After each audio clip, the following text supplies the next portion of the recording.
Petugas menggelandang 56 laki-laki dari sebuah unit apartemen di Kuningan Setiabudi, Jakarta Selatan. 56 orang tersebut dibawa ke Mapolda Metro Jaya setelah tertangkap mengikuti pesta seks sesama jenis atau gay. Bismillahirrahmanirrahim. Assalamualaikum warahmatullahi wabarakatuh. Waalaikumsalam warahmatullahi wabarakatuh. Para pemirsa dan sahabat beriman dimanapun berada, kita jumpa lagi di Ustadz Danu Official Channel. Semoga kita selalu dalam lindungan Allah Subhanahu wa Ta'ala. Amin ya Rabbal Alamin.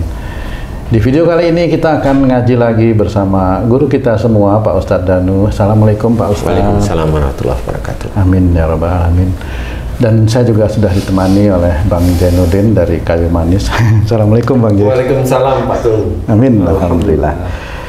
Sahabat beriman dimanapun berada, ini ada kasus yang sangat menggemparkan Pak Ustadz, di mana terjadi penggerebekan.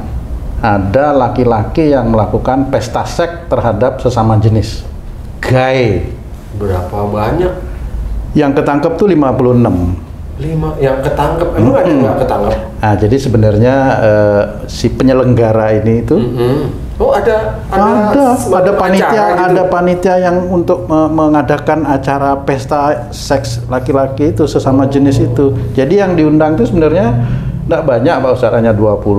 Tapi ternyata dia datang bawa teman-temannya gitu.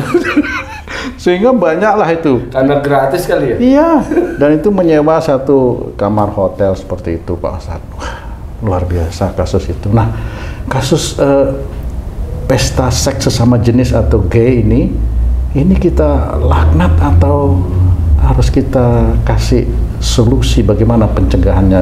Itu bagaimana sebenarnya Pak Ustadz kita? Iya. Bismillahirrahmanirrahim. Assalamualaikum warahmatullahi wabarakatuh. Waalaikumsalam warahmatullahi wabarakatuh. Amin ya rabbal alamin. Jadi memang yang melaknat mereka itu sebenarnya hanya Allah aja. Allah ya Pak Ustadz ya. Jadi kita sebagai manusia itu kan ujian aja. Bagaimana kita mau melihat istilahnya. Jadi bagi orang-orang yang gay ini sebenarnya ada persoalan kejiwaan. Nah, orang gay ini ada beberapa yang orang gay itu sebenarnya dia nggak ingin dia seperti itu. Dia nggak ingin. Ada beberapa ya, tidak semua ya. Dia tidak ingin seperti itu. Tetapi karena memang ini sudah terlanjur, jiwanya itu seperti ada perempuannya. Ada kalau melihat laki-laki itu ada deknya di sini, dek. Di titik itulah dia akan terus seneng melihat laki-laki. Nah, bagi yang gay sebenarnya saya akan menceritakan ini ada beberapa hal kenapa orang itu bisa terjadi gay. Satu, karena dia itu mencoba-coba seperti gayanya wanita. Dia mencoba-coba aja, iseng karena lingkungannya ya para blendong itu tadi ya, sehingga dia mencoba untuk seneng dengan seperti itu. Makanya kalau kita itu ingin dekat kepada Allah Ta'ala, dekatlah diri kita kepada orang-orang yang soleh. Makanya kalau dia dekat dengan para belencong ini seperti ini, ya dia akan ngikutin pokoknya seperti itu. Kalau orang udah jiwanya terpengaruh dengan gay gitu Ustaz, terus bermain berkumpul dengan orang-orang soleh, apakah jaminan untuk memagari nafsunya Ustaz? Belum tentu sebenarnya. Belum tentu. Jadi gini, insya Allah yang selama ini saya amati dan saya pelajari dan alhamdulillah saya coba aplikasikan dalam kehidupan sehari-hari, bagi sedulur yang memang sudah agak begitu banyak yang memang seperti itu, alhamdulillah diberi oleh Allah Ta'ala kenormalan.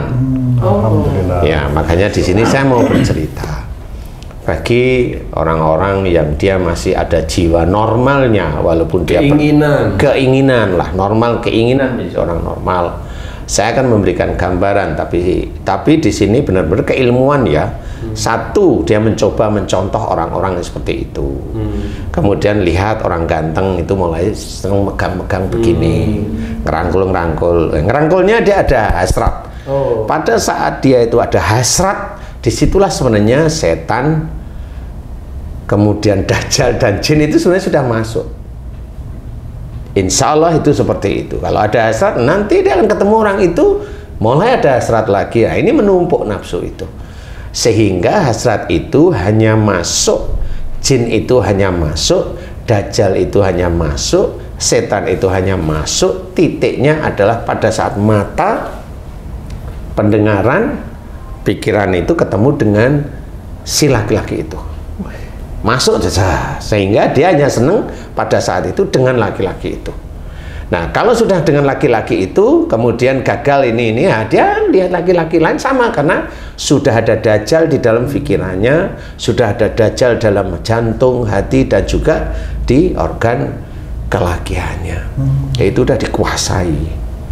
Dan ini sulit, walaupun dia itu dekat dengan orang soleh, dia akan sulit karena di sini ada makhluk Allah Ta'ala. Seperti kalau umpamanya kalau dia kesurupan ngamuk, sulit dikerjain. Nah, di sini saya bilang ini sulit. Jadi kayaknya di dunia ini belum ada, di dunia ya, dengan tipe-tipe begitu, kalau nggak kembali ke jalan Allah itu belum ada yang menemukan. Itu orang barat kayak mau disisipi pakai chip di otaknya, nggak bisa. Ini kejiwaan. Satu itu ya. Yang kedua adalah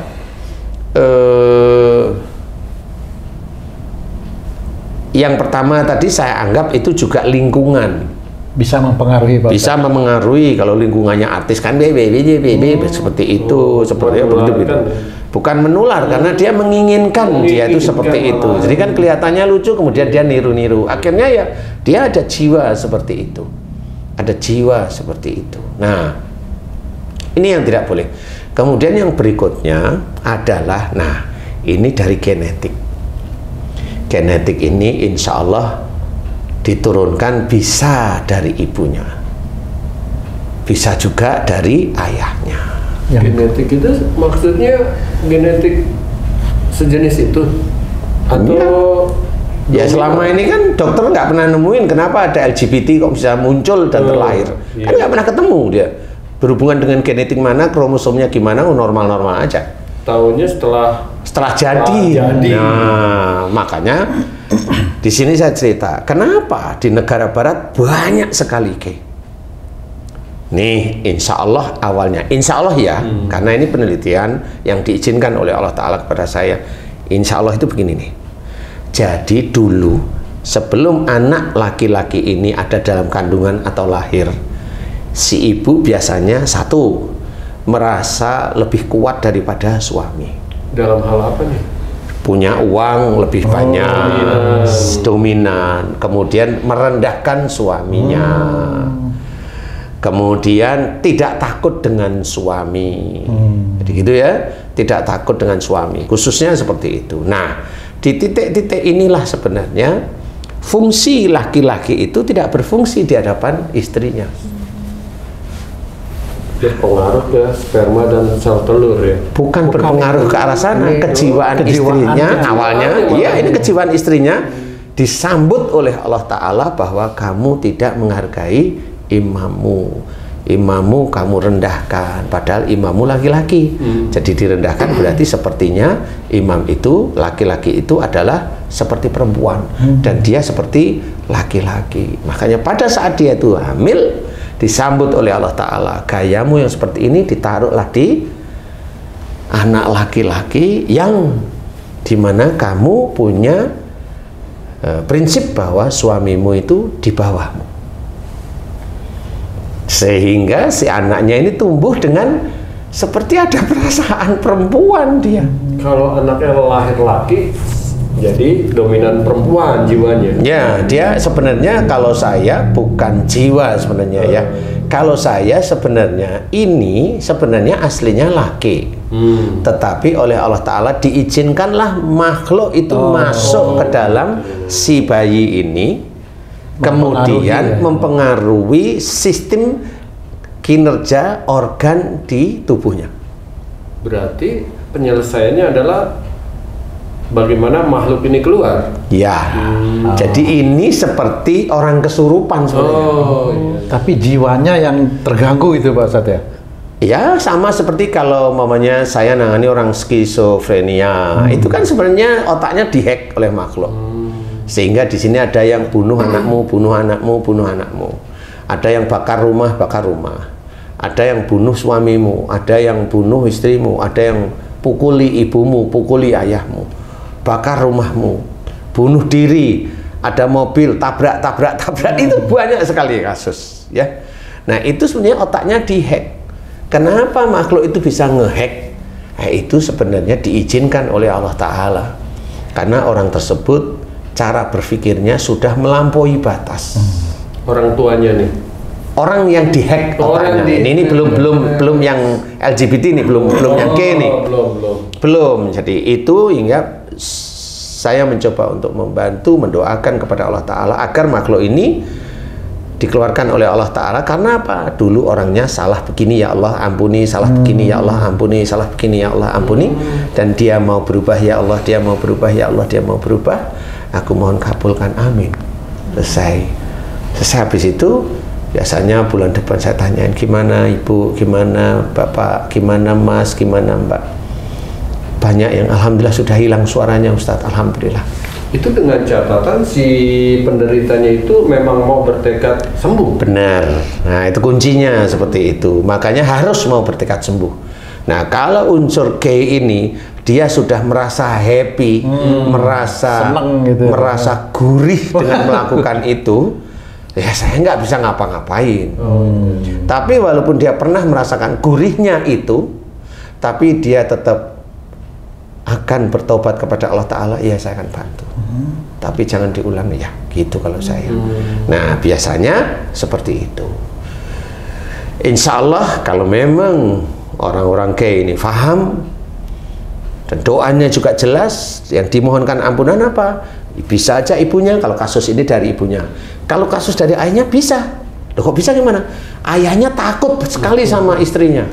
Lemah. Seperti itu, lemah dia. Jadi takut sekali. Nah, di titik ini Allah hanya melihat ini suami nggak bisa jadi imam. Akhirnya diberikanlah, Allah diizinkan dia punya anak laki-laki ya kayak cewek. Fisiknya laki-laki, badannya gede kayak kamu tuh, tapi wah, perilakunya kayak wanita. Perilakunya sebagian kayak wanita seperti itu. Ada Ustaz, badannya gede, di rumah itu dominan, nih laki nih, tapi kalau di luar kayak perempuan. Nah ya itu. Gitu. Bisa. Di rumah dominan, istrinya kalah. Dominan itu karena apa? Karena dia menyembunyikan aslinya yang memang perempuan. Jangan istrinya nggak tahu ya? Bisa, karena dia kan nggak ingin ketahuan dia. Mana ada pencuri itu ngaku di depan kantor polisi, Pak saya pencuri, kan enggak ya, garang juga lah. Kan itu ya. Makanya disembunyikan itu. Iya seperti itu. Nah, di titik itu dia hanya menyembunyikan sifat aslinya. Nah, dia kalau di rumah ya pusing dia pasti. Karena dia nggak jujur dia, nggak jujur, pusing. Bisa aja muring-muring di rumah, sering muring-muring sama istri nggak? Hal lain. Kamu sering muring-muring sama istri nggak? Sering. Nah, karena kalau itu tadi di rumah itu pusing. Kalau di luar enggak. Happy. Kalau orang-orang yang gay itu apa mereka tahu kalau itu memang bukan dirinya itu Pak Ustadz ya? Nah itu kan orang yang mulai sadar. Iya. Tapi kalau dia sudah bilang gurih gitu kan nggak ngerti. Mencari kepuasan di situ kan nggak bisa di ini. Tapi kalau memang dia paham hari ini, mudah-mudahan kalau orang-orang yang memang diberi hidayah oleh Allah Ta'ala, inilah salah satunya. Doakan orang tua yang mana nih? Ya ibu, ya ayah yang menurunkan karakter dia yang seperti itu dari mana? Dilihat aja nanti. Oh iya ya ibuku sering tidak menghormati ayahku. Nah berarti di ibunya.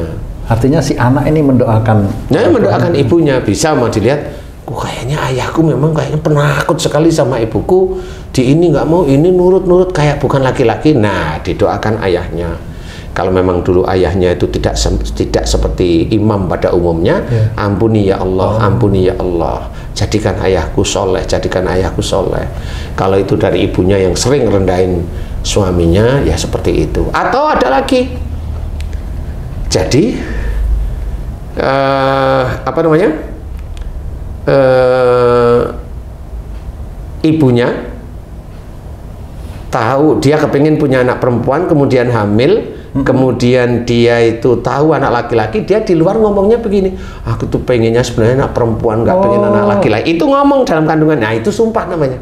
Bisa juga itu. Bisa, dan beberapa kali saya nangani ya seperti itu salah satunya. Jadi Jiwanya perempuan. akhirnya dititipkanlah oleh Allah Ta'ala jiwa di luar laki-laki, yaitu perempuan yang dominan, karena ibunya ngomong sebenarnya saya nggak ingin anak laki-laki, saya inginnya perempuan, padahal dia sudah tahu dia laki-laki. Jadilah anak laki-laki yang jiwanya perempuan, seperti itu. Jadi dia pengen anak perempuan, sudah lahir pun dipakein rok kecil-kecil, lucu. Dia bilang lucu, tapi apa yang dikerjakan si ibu ini menjadikan kesalahan di dalam syariat agama Islam, sehingga itu tetap menjadikan dosa di hadapan Allah Ta'ala, dan si anaknya ini nanti ya seperti itu. Makanya ini harus kita pisah istilahnya. Kalau istilahnya ini benang ruwet, harus pelan-pelan kita udari, kita kita benahi, bukan dibenahi, kita cari solusinya dari yang ruwet. Tapi insya Allah ini mudah-mudahan bisa menjadikan gambaran. Dan dalam berdoa tidak bisa sekali dua kali, harus serius, iman itu harus kuat, dredeg. Yang jika melihat laki-laki itu deg, saya bilang itu dajjal yang mengajak untuk seneng dengan laki-laki itu dengan deg. Nah, merasa orang normal dikira dia jatuh cinta, padahal dia tuh diajak aja sama dajjal yang ada di dadanya. Insya Allah seperti itu, karena sudah banyak juga yang diizinkan oleh Allah Ta'ala normal, maka saya bisa cerita. Memang kita tidak usah melaknat, tapi cari jalan keluar. Ya, mudah-mudahan ini manfaat bagi sedulur yang lain. Wallahu a'lam. Amin. Alhamdulillah, terima kasih banyak Pak Ustadz penjelasannya. Sahabat beriman dimanapun berada, mudah-mudahan kita terhindar dari kasus-kasus seperti yang tadi kita bicarakan. Na'udzubillah min dzalik. Dan mudah-mudahan video ini bisa bermanfaat untuk kita semua, untuk meningkatkan keimanan dan ketakwaan kita kepada Allah Subhanahu wa Ta'ala. Saya Tung, sampai jumpa di video kami yang lain. Wassalamualaikum warahmatullahi wabarakatuh. Waalaikumsalam warahmatullahi wabarakatuh. Alhamdulillah. Amin.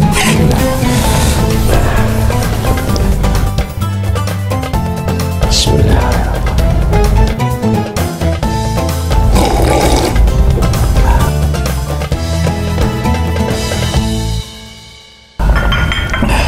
Alhamdulillah.